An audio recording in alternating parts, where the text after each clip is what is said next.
Hello students, welcome to रोशन की class YouTube channel. दोस्तों, आप सभी का आज की इस पाठ्य योजना की वीडियो में एक बार फिर से बहुत बहुत स्वागत है। आज की इस पाठ्य योजना की वीडियो में मैं आप लोगों के लिए लेके आया हूँ विज्ञान विषय की पाठ्य योजना। अगर उप विषय की बात करेंगे तो जीव विज्ञान की पाठ्य योजना आज की इस वीडियो में आप लोगों को दिखाऊँगा। अगर आप लोग इस वीडियो से देखने के बाद अगर आप लोगों को इस वीडियो से हेल्प मिलती है, लाभ मिलता है, तो प्लीज़ इस वीडियो को लाइक ज़रूर करिएगा। और ऐसी ही वीडियो अगर आप लोग डेली बेसिस पे देखना चाहते हैं, पाठ्य योजना की वीडियो यहाँ पे रोशन की क्लास यूट्यूब चैनल पे प्रोवाइड की जाती है डेली बेसिस पे सभी विषयों की। साथ ही साथ सूक्ष्म पाठ्य योजना की वीडियो आपको डेली बेसिस पे प्रोवाइड की जाती है। इसी के साथ आप लोगों को बीएड की क्लासेस बिल्कुल फ्री में प्रोवाइड की जाती है शाम के 7 बजे। बीटीसी की क्लासेस बिल्कुल फ्री में प्रोवाइड की जाती है शाम के 7 बजे, लाइव क्लासेस। तो इतनी ढेर सारी कंटेंट आपको फ्री में प्रोवाइड करता है रोशन की क्लास यूट्यूब चैनल। तो आप लोगों को चैनल को सब्सक्राइब जरूर करके रखना चाहिए। और अगर इस वीडियो की पीडीएफ चाहिए बिल्कुल फ्री में, तो आप लोग रोशन की क्लास टेलीग्राम चैनल से जाके बिल्कुल फ्री में इस वीडियो की पीडीएफ डाउनलोड कर सकते हैं। आप देर नहीं करते हैं, आशा करता हूँ आप लोगों को कि चैनल सब्सक्राइब कर चुके होंगे। इसी वीडियो के नीचे सब्सक्राइब बटन है। स्टार्ट करते हैं आज की वीडियो। सबसे पहले जिस पेज से आप पाठ्य योजना बनाना स्टार्ट करते हैं उसके पहले पेज पे इस तरीके से देखिए, यहाँ जैसे लिखा गया है सघन पाठ्य योजना। जरूरी नहीं सघन पाठ्य योजना लिखिए, पाठ्य योजना भी लिख सकते हैं। उसके सामने बस नंबरिंग करनी होती है कि कौन से पाठ्य योजना का नंबर है। उसके बाद विद्यालय का नाम लिखना है, जिस विद्यालय में आप पाठ्य योजना पढ़ाने के लिए जाएंगे। कक्षा 8वीं है। दिनांक यहाँ पे लिखना होता है, यानी कि डेट डालना होता है, जिससे ये पता चलता है किस डेट में आपने कौन सी पाठ्य योजना पढ़ाई है। विषय है विज्ञान का, अगर उप विषय भी लिखना हो तो वहाँ पे जीव विज्ञान लिख लीजिएगा। कालांश तीसरा है, आपका जो कालांश होगा उसको लिखिएगा। कालांश का मतलब होता है पीरियड की नंबरिंग करनी होती है। जिस पीरियड में आप जाएंगे इस चैप्टर को पढ़ाने के लिए, उस पीरियड की नंबरिंग करनी होती है। कालांश को ही चक्र कहते हैं, याद रखिएगा। कालांश लिखिए या फिर चक्र लिखिए, दोनों चीज़ें सेम होती हैं। आपके कॉलेज वाले जो लिखने के लिए कहें वो लिखिएगा। समयावधि है 40 मिनट का। और आज का हमारा जो प्रकरण है वो है मानव दांत के प्रकार। ठीक है। अब आपका आता है शिक्षण उद्देश्य। एक तरफ लिखिए शिक्षण उद्देश्य, या फिर इसी को ही विशिष्ट उद्देश्य भी कहते हैं। दूसरी तरफ लिखिए अपेक्षित व्यवहारगत परिवर्तन, यानी कि ये चैप्टर पढ़ाने के बाद बच्चों में आप क्या व्यवहार परिवर्तन देखना चाहते हैं उसके बारे में कम से कम 2 से 3 पॉइंट, मैक्सिमम 5 से 6 पॉइंट लिखना होता है। तो देखिए यहाँ पे पहला पॉइंट लिखा गया है ज्ञानात्मक। छात्र धातु का प्रत्याभिज्ञान कर सकेंगे। दूसरा पॉइंट लिखा गया है अवबोध, यानी कि बोधात्मक भी कह सकते हैं। छात्र दांतों की व्याख्या कर सकेंगे। तीसरा पॉइंट है ज्ञानोपयोग। छात्र दांतों से प्राप्त ज्ञान का दैनिक जीवन की नवीन परिस्थितियों में उपयोग कर सकेंगे। अगला हेडिंग है कौशल, कौशलात्मक भी कहते हैं इसको। छात्र दांतों की जानकारी प्राप्त कर सकेंगे। अब नेक्स्ट हेडिंग आपका इसके बाद आता है पूर्व ज्ञान। पूर्व ज्ञान हेडिंग के अंतर्गत आपको लिखना है उस टॉपिक से रिलेटेड बच्चों को सामान्य जानकारी है, यानी कि जो आज का प्रकरण है उसी से लिख के लिखना है कि सामान्य जानकारी है बच्चों को। तो देखिए यहाँ पे पूर्व ज्ञान में लिखा गया विद्यार्थी दांत के बारे में सामान्य जानकारी रखते हैं। अब लेसन प्लान का सबसे इंपॉर्टेंट हेडिंग आता है जिसको कहते हैं प्रस्तावना प्रश्न। प्रस्तावना प्रश्न जो होता है बहुत ट्रिकी होता है, थोड़े से कुछ चीज़ों का इसमें ध्यान रखना होता है। तो इसमें देखिए सबसे पहले आपको रखना है ध्यान कि कम से कम 3 प्रश्न पूछ के अपना प्रकरण निकलवाना है। ज़्यादा से ज़्यादा 5 से 6 प्रश्न पूछा जा सकता है अपना प्रकरण निकलवाने के लिए। दूसरी बात का ध्यान रखना है कि प्रश्न जो होने चाहिए बच्चों के पूर्व ज्ञान पर आधारित होने चाहिए, यानी कि बहुत कठिन प्रश्न नहीं होने चाहिए, सिंपल से प्रश्न होने चाहिए। तीसरा यहाँ पे ध्यान रखने योग्य बात है कि इसमें क्रमबद्धता होनी चाहिए, यानी कि पहले प्रश्न का जो उत्तर है उसे दूसरा प्रश्न बनाए, दूसरे प्रश्न का जो उत्तर है उसे तीसरा प्रश्न बनाए। इस तरीके से क्रमबद्धता होनी चाहिए। तो देखिए यहाँ पे पहला प्रश्न बच्चों से आप पूछ रहे हैं, किसान खेत में कौन कौन सी फसल उगाते हैं, बोते हैं? तो बच्चे बोलेंगे गेहूँ, बाजरा, जौ, चना, चावल, आपका चावल हो गया, ये भी उगाता है। तो सारी चीज़ें यहाँ पे बच्चे अलग अलग आपके फसलों के नाम बताएंगे। तो उसमें से आपको गेहूँ उठाना है। गेहूँ जरूर बोलेंगे, गेहूँ चावल। तो यहाँ पे पहला ही यहाँ पे उठा लीजिए गेहूँ। गेहूँ से क्या बनती है? बच्चे बोलेंगे गेहूँ से रोटी बनती है।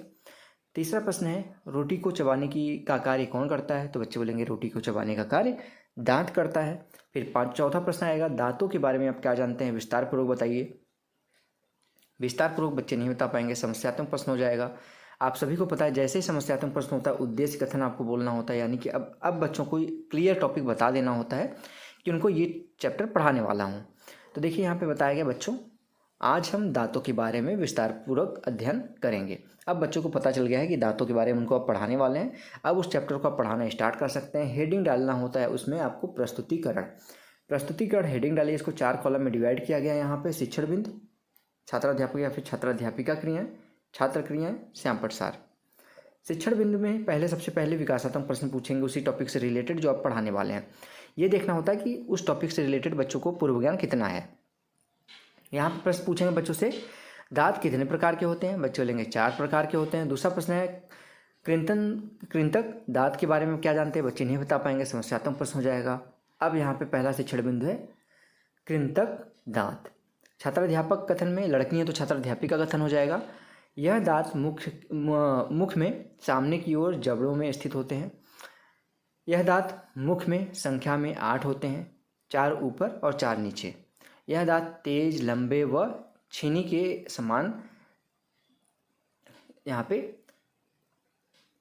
तिरछे होते हैं, तीखे होते हैं व तेज धार वाले होते हैं। यह भोजन को पकड़ने, काटने, कुतरने में काम आते हैं। छात्र वाले कॉलम में लिखा गया, छात्रा ध्यानपूर्वक सुनते हैं, समझते हैं। इसके बाद यहाँ पे सैम्पट वाले कॉलम में आप ब्लैक चार्ट पेपर खरीद लीजिए, उस पर सैम्पट के आकार का कट करके यहाँ पे चिपका के वाइट स्पार्कल पेन आती है जिससे इस पर दिखेगा, उससे आप लिख सकते हैं। देखिए यहाँ पे जो इंपॉर्टेंट पॉइंट आपने पढ़ा है ना, उसमें से इंपॉर्टेंट पॉइंट यहाँ पे लिखना होता है, सारे पॉइंट नहीं लिखने होते। कृंतक दांतों के बारे में बताया गया, यह दांत मुख में संख्या में 8 होते हैं, 4 ऊपर व 4 नीचे। यह दांत तेज, लंबे व छीने के समान तीखे व तेज होते हैं। बहुत प्रश्न आता है, अब जो पढ़ा है उसी से रिलेटेड प्रश्न पूछेंगे। कृंतक दांत संख्या में कितने होते हैं? बच्चे बोलेंगे 8। दूसरा प्रश्न, कृंतक दांतों का क्या काम है? बच्चे बोलेंगे भोजन को काटने, कुतरने, पकड़ने आदि के काम में आते हैं। अब अगला विकासात्मक प्रश्न है यहाँ पे, हम भोजन किस में खाते हैं? तो बच्चे बोलेंगे मुंह से खाते हैं। दूसरा प्रश्न, मुंह में भोजन को चीरने फाड़ने का काम कौन करता है? बच्चे बोलेंगे यहाँ पे रत्नक दांत। तीसरा प्रश्न है, रत्नक दांतों के बारे में क्या जानते हैं? बच्चे नहीं बता पाएंगे, समस्यात्मक प्रश्न हो जाएगा, तो अपना दूसरा शिक्षण बिंदु लिखिए रत्नक दांत। छात्राध्यापक का कथन में लिखा गया यहाँ पे, लड़के हैं तो छात्राध्यापक कथन होगा। यह दांत संख्या में 4 होते हैं। कृंतक दांतों के चारों ओर 1-1 होते हैं। यह भोजन को भेदने, चीरने व फाड़ने के काम आते हैं। यह सुरक्षा व आक्रमण के लिए भी काम आते हैं। छात्र वाले कॉलम में लिखा गया, छात्र ध्यानपूर्वक सुनेंगे। अब सैम्पट पे यहाँ पे जो आपने पढ़ा है उसमें से इंपॉर्टेंट पॉइंट लिखना होता है सैम्पट में से। यह संख्या में 4 होते हैं, यहाँ पे रत्नक दांतों की बात हो रही है। कृंतक दांतों के चारों ओर 1-1 होते हैं। बहुत प्रश्न है, रत्नक दांत संख्या में कितने होते हैं? बच्चे बोलेंगे 4 होते हैं। दूसरा प्रश्न है, रत्नक दांत क्या काम करते हैं? बच्चे बोलेंगे भोजन को पीसने, फाड़ने आदि के काम में आते हैं रत्नक दांत। अब यहाँ पे आपका प्रस्तुतिकरण समाप्त होता है। अब आपका नेक्स्ट हेडिंग आता है मूल्यांकन प्रश्न। मूल्यांकन प्रश्न का मतलब होता है आपने जो पढ़ाया है अब उसका मूल्यांकन करते हैं कि बच्चों को कितना समझ में आया, सारे बच्चे उस प्रश्न का आंसर दे पा रहे हैं कि नहीं दे पा रहे हैं। अगर कुछ बच्चे हैं जो प्रश्न दे पा रहे हैं उसका आंसर, ज़्यादातर बच्चे आंसर नहीं दे पा रहे हैं, तो जाहिर सी बात है कि आपके पढ़ाने में कुछ कमी रह गई है या फिर बच्चे अनुशासन से नहीं पढ़े हैं। तो ये सारी चीज़ें आपके मूल्यांकन प्रश्न से क्लियर हो जाती हैं। तो यहाँ पर देखिए पहला प्रश्न है, कृंतक दांत का क्या काम होता, कृंतक दांत क्या काम आते हैं? दूसरा प्रश्न है, रत्नक दांत क्या काम करते हैं, क्या काम आते हैं? तीसरा प्रश्न है, कृंतक दांत संख्या में कितने होते हैं? तो ये हो जाएगा आपका मूल्यांकन प्रश्न। 3 प्रश्न यहाँ पे पूछा गया है। आपको प्रश्न और बढ़ाना है तो इसी में बढ़ा भी सकते हैं कि उनकी संख्या कितनी होती है। लास्ट हेडिंग आपका आता है गृह कार्य यानी कि होमवर्क। बच्चों को घर से करके लाने के लिए होमवर्क दिया जाता है। इसमें 1 प्रश्न दीजिए, 2 प्रश्न दीजिए, आपके ऊपर निर्भर करता है कि कितने प्रश्न इसमें दिए जाते हैं। और ज़रूर देना चाहिए क्योंकि एग्जामिनर जो होता है वो भी चेक करता है कि आप गृह कार्य दे रहे हैं कि बस आपने पढ़ा लिया और आपका काम पूरा हो गया। काम तब पूरा होता है जब आप लास्ट हेडिंग गृह कार्य भी देते हैं। तो यहाँ पे गृह कार्य में देखिए 1 प्रश्न दिया गया है, रत्नक व कृंतक दांतों के बारे में समझाइए।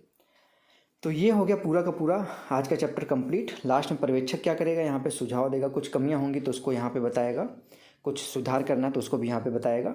लास्ट में यहाँ पे छात्राध्यापक अपना हस्ताक्षर करेगा जो आपको करना है और पर्यवेक्षक अपना हस्ताक्षर यहाँ पे करेगा, जिससे ये क्लियर हो जाता है कि आपने यहाँ पे ये आपका चैप्टर कंप्लीट हो गया, आपने अच्छे से पढ़ाया है। तो ये था आज का लेसन प्लान, पाठ्य योजना जीव विज्ञान विषय का। अगर आप लोगों को आज की वीडियो अच्छी लगी हो तो प्लीज़ इस वीडियो को लाइक ज़रूर करिएगा। और अगर आप लोगों को इस वीडियो की PDF चाहिए तो रोशन की क्लास टेलीग्राम चैनल से जाके बिल्कुल फ्री में इस PDF को डाउनलोड कर सकते हैं। वहाँ पे मैं अपलोड कर देता हूँ वीडियो के लिंक के नीचे। और अगर आप लोगों को डेली बेसिस पे इसी तरीके से पाठ्य योजना की वीडियो देखनी है, सूक्ष्म पाठ्य योजना की वीडियो देखनी है, या फिर आप लोगों को BEd और DLED की क्लासेस लेनी है बिल्कुल फ्री में, सभी सेमेस्टर की क्लासेस प्रोवाइड की जाती हैं और सभी सब्जेक्ट की क्लासेस प्रोवाइड की जाती हैं। तो इसके लिए सिर्फ आपको एक छोटा सा काम करना है, रोशन की क्लास यूट्यूब चैनल को सब्सक्राइब करना है। इसी वीडियो के नीचे सब्सक्राइब बटन, उस पर क्लिक करके सब्सक्राइब कर लीजिए, साथ ही साथ बेल आइकन दबा के रखिए। तो स्टूडेंट्स मिलते हैं नेक्स्ट वीडियो में, तब तक के लिए आप सभी का बहुत बहुत धन्यवाद। जय हिंद, वंदे मातरम।